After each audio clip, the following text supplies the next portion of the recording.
IDRH presents Digibites, a bite-sized version of our Digitalks podcast. On this episode of Digibites, we sit down with American Studies PhD student and HASTAC Scholar Rebekah Aycock about her PhD research, her use of DH methods in her pedagogy, and what she hopes to accomplish as a HASTAC Scholar. You can find this and all our episodes on iTunes and online at idrh.ku.edu. Hello, everyone. Welcome to this episode of the Digibites podcast, a production of KU's Institute for Digital Research in the Humanities. In these bite-sized versions of our Digitalks podcast, we catch up with our HASTAC Scholars. Joining me today is 2019-2021 HASTAC Scholar and American Studies PhD student, Rebekah Aycock. Rebekah, thank you for joining me today. Thank you. Thank you for having me. And so with these Digitalks, Digibites, these small sort of episodes that highlight the work and the, I guess, and also future of digital humanities, where we discuss the work and the future studies and research of our HASTAC Scholars. I wanted to start just there and it kind of so we can get a sense of who you are as a person and then the sort of research interest that you generally have as a PhD student. Yeah, sure. So I am now a PhD candidate in American Studies here at KU. Originally from small town North Carolina, Henderson, North Carolina. Graduated from UNC Chapel Hill in 2017. I was Carolina Covenant Scholar there and part of a lot of different projects, some digital, some not, some both, inside the classroom and as an undergrad RA at the Southern Historical Collection, which was a really great foundation for me. I would say my research interests really sit at the intersection of African American studies, particularly African American history during Reconstruction through early Jim Crow and queer studies. So I'm particularly interested in the legacies of colonial terror in modern subjectivities that were being formulated at that time. And these are links that often get erased or rewritten by traditional historical methodology. And that's really part of why I'm so excited about non-traditional and interdisciplinary research methodology, including the digital humanities. So thinking about these interests, it becomes very clear, at least it's clear to me, why KU is really special to me. Having a distinct American Studies department, a Women, Gender, and Sexuality Studies department, all with dedicated faculty, as well as having, of course, the IDRH, that community on campus. These types of departments and resources, they're not so rare, but they're certainly not ubiquitous, like, say, finding a math and English department. So when I was visiting campus for the first time, I felt like my different research interest and my methodological interest would have a home here. And that's proven very true over the past almost 3 years now. Hey, thank you. And so I also noticed that I think in some of in your recent, blog, you interviewed another scholar and other sort of descriptions of your research, you seem to have an interest in pedagogy. And I was wondering if you could also speak a little bit about that as well. Yes. So that's most of what I've done so far in terms of DH work at KU. So when it comes to teaching, I really love how DH can enliven classrooms in general, but especially online education. So instead of trying to recreate the in-person classroom, which can really only go so far, I think it seems to me to be a better option to think about what else we can do rather than trying to make an online version of something that can't really be recreated. So I feel a big responsibility to my students now because it was being involved in research as an undergrad in folklore and American Studies classes and outside the classroom in different ways. That's really what encouraged me to be in American Studies. That's what made me want to pursue grad school and to commit my life to this type of work. So I know all students are different, but I really believe that DH is a great way to engage students. And I'm not alone. And it's a great way to engage with the public with the work that researchers in American Studies and other fields are doing. And I think that's especially important now. I think American Studies researchers are uniquely equipped to help students understand what's happening in the world. But DH in particular, I think can help empower students with not just technical skills, but also critical thinking skills and a broader context to do some of this work and understand the world around them in a historical context. So that personal background as an undergrad is really why I'm very centered on pedagogy. And of course, I did that wonderful interview with Dr. Savinick, who was a HASTAC Scholar. And she talks a lot about that in that interview.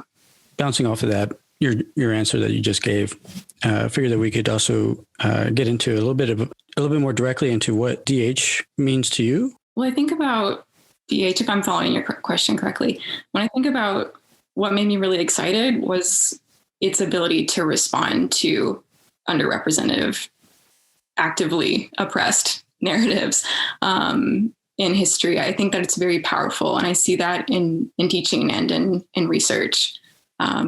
Maybe an example is helpful. So when I was a junior in college, I was working on a map of historic Black towns and settlements. So I was having a very long conversation over the phone with a descendant from DeWitty, Nebraska. And he was talking to me about his personal research on this topic. So he was explaining to me how a lot of these towns, they didn't always have a central building, sometimes because of systemic issues, like not having a post office put in the area, but also because of community-wide decisions to remain more anonymous as a means of safety. So all of that to say to the point that there's a lot out there that's more available than ever because of digitization, and that is great. But there's also this tension between documentation and historical erasure, and between documentation and short-term survival, that make it really difficult and problematic to rely on traditional records.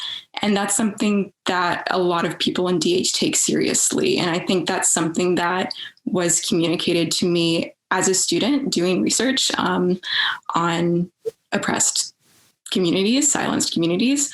And it's something that I've decided to carry into my research and my teaching.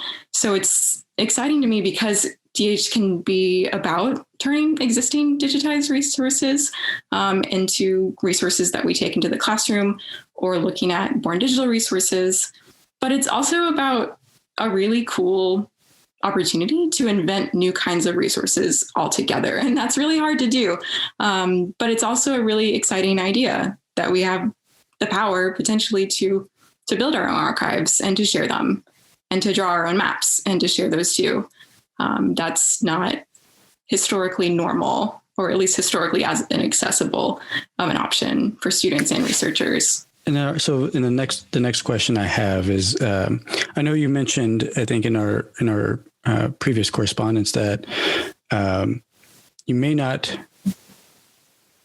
have a project per se to really speak to that at the moment. But I know you mentioned there's one project regarding, I think, the AMS memory project.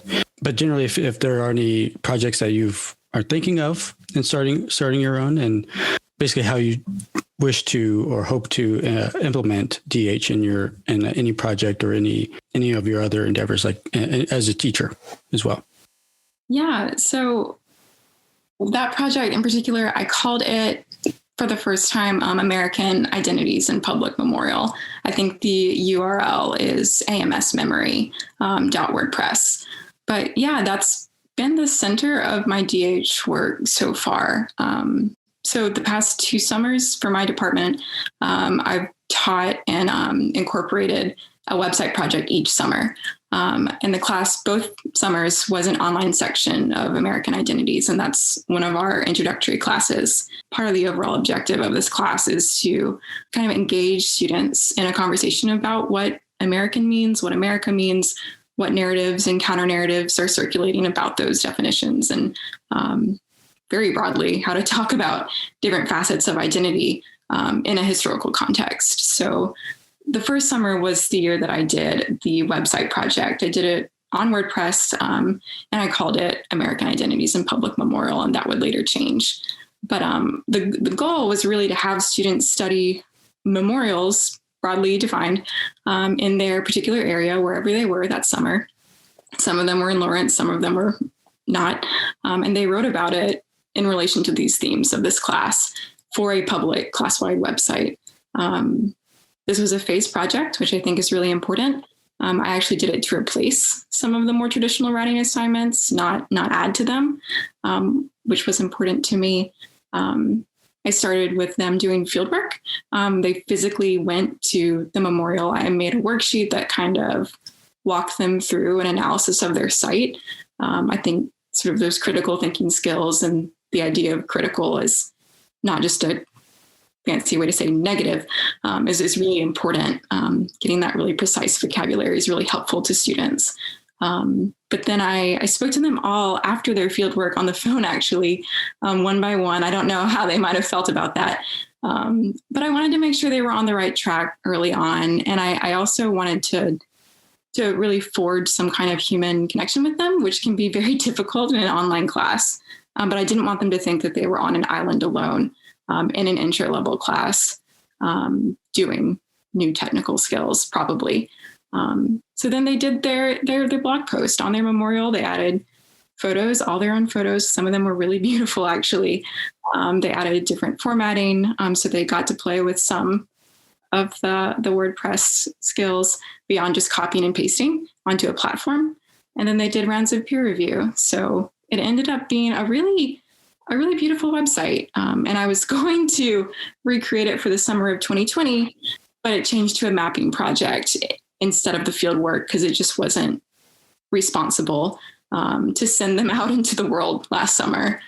So that is what I have done the past 2 summers. And I've learned a lot from it. It's been pretty successful. I think I got some good feedback from them. And I've learned a lot too as a new teacher. What were some of the responses that you can recall that the students had to this sort of project? Because I know it's happening during a time when the public is asking questions about memorials, how we go about in honoring past figures. And so I'm curious, just generally how students took to that task and how they took to the sort of questions that were raised in the topic itself. Yes, no, that's great. I really like this topic.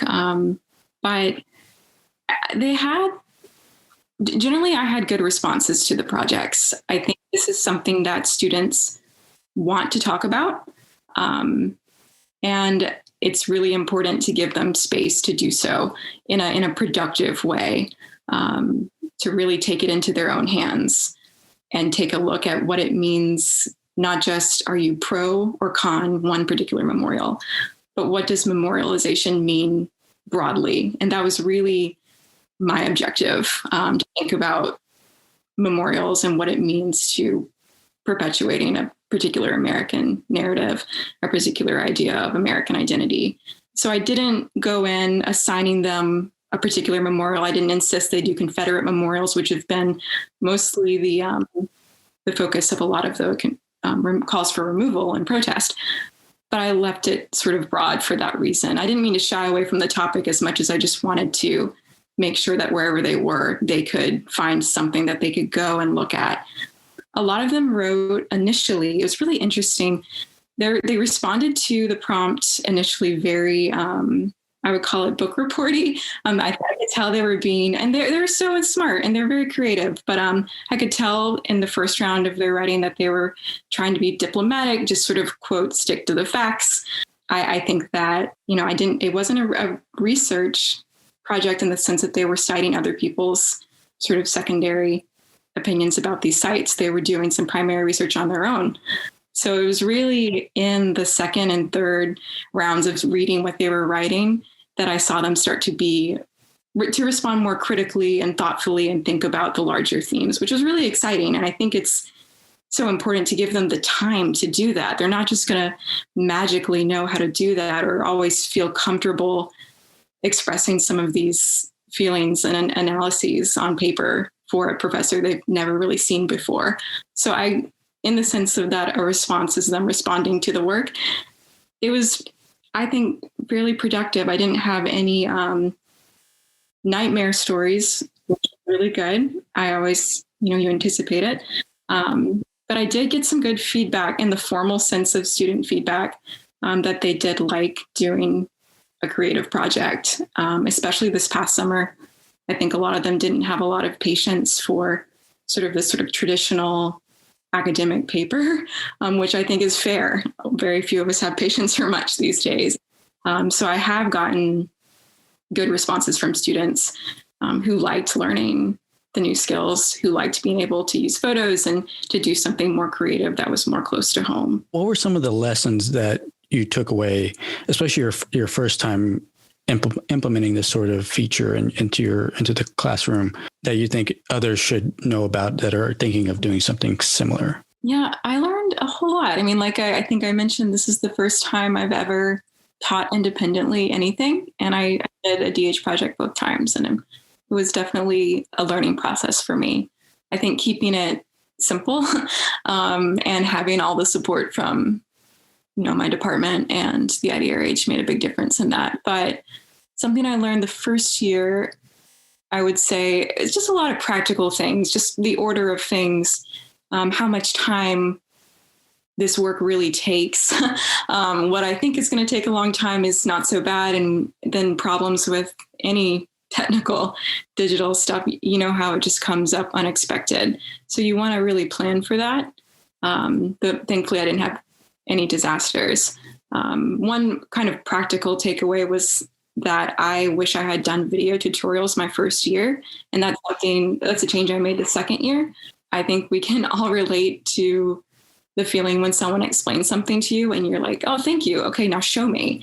And it was very simple. I did it over Zoom, and I just had a meeting with myself and recorded it, walking them through the components of WordPress they would need to use, walking them through the second year, what they would need to do on Google Maps. There's a lot of outdated tutorials out there, and it's really important to be available for, crisis. I've gotten on the phone with students who are just having a problem, and it's really great to be available in that way.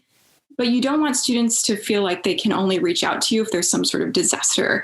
You want to teach them, especially in an intro-level course. I feel like that's something that I really want to stress. You don't want to just send your students out there on an island. Getting to your time as a HASTAC Scholar, curious to know and to learn about what you hope to accomplish as a HASTAC Scholar. Well, it's always hard as a grad student to anticipate what my circumstances will be. So we don't always know if we'll be teaching or what we'll be teaching. I enjoy a lot of stability that others don't, but it's still guesswork, exactly what we'll be doing from year to year. So in general, my plan is to continue to run these types of projects whenever I have the chance. I really love doing them, and I think there's a lot of things I can do to change them and to grow them. But also I love incorporating just digital resources as readings as part of the syllabus. I think that's been really helpful to me so far. And I really like being involved with HASTAC at KU and just online, because I get to talk to people and get ideas about that. I think it really makes a difference in the classroom, and I know it did for me. Gosh, thinking about my own research, I really hope that as I develop a more specific research project over this coming year, I really like the idea of having a digital component, or at least a separate accompanying project related to my research. And I want to be in conversation with people at the IDRH through HASTAC as I work on my dissertation plans, because I know that's just such a great way to expand ideas about what research can look like and what sort of problems you can fix. But I really want my methodological choices to respond more to my topics. I remember listening to one of your earlier podcasts, I think with Dave Tell, and he was talking about coming into DH because of this existing commitment to the public humanities. So I remember thinking that was just so powerful. And I also, like you mentioned, I was talking to Dr. Sabanek in that HASTAC interview. We actually spoke last May, but it just came out. And she was talking about how she came into DH through her activist work and the power she saw in digital tools to solve specific issues, specifically issues of equity. So when I think about how and if I'll have a digital component to my research, I really want to approach it from that attitude. I find that extremely inspiring. And because I'm in American studies, I feel like I don't have to be at the service of a specific disciplinary box, which is really nice. I just want to be prepared and willing to adapt my methods, digital or not, or some combination, to however suits what I'm going to be studying. So that's really my plan.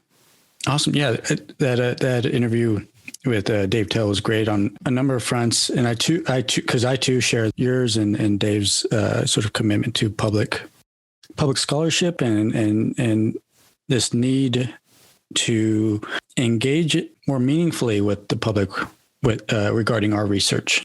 So yeah, I'm glad that interview helped a little bit, for at least in terms of thinking about that sort of endeavor. And finally, what advice would you give to your peers or even future humanists that are thinking about getting involved with the digital humanities? Well, that's a big question. I think that just in general, even if people don't want to necessarily do DH work, I think familiarity with this type of work is really essential. I just think because it's often, not always, but often connected to that type of public-centered work that's trying to be serving communities and coming out of communities that are left out of historical narratives. I feel like that's just very important to engage with regardless. But I do have some advice for people first who want to bring DH into the classroom, and then for DH research generally. So thinking about incorporating DH in the classroom, there are a lot of tools that are the same. So you might build a database for your research on Omeka, but then there are also a lot of really cool projects you can do with Omeka in the classroom. But I just wanted to stress that there's a line between research and pedagogy. And I mean that in the sense that students are still students, and we need to focus more on the learning process rather than that end result. And I'm hardly the first person to say this. So it can be a lot of fun. And students really have produced very exciting, high quality resources.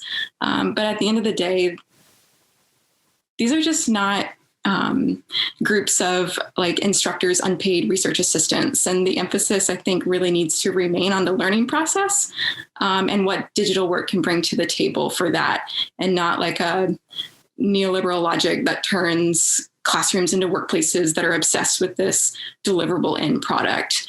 And that is difficult because sometimes the end products are great and that's exciting. But I always want to stress that line.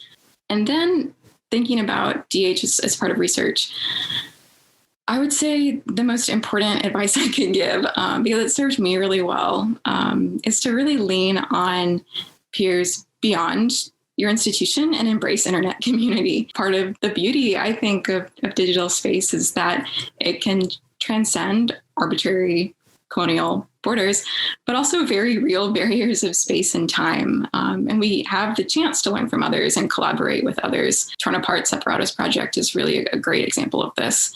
DH can be this supplementary thing, but it also makes entirely new things possible. So I really want, and I hope that this will be a part of my story too, that will reach out to other people beyond our particular institutions a lot more.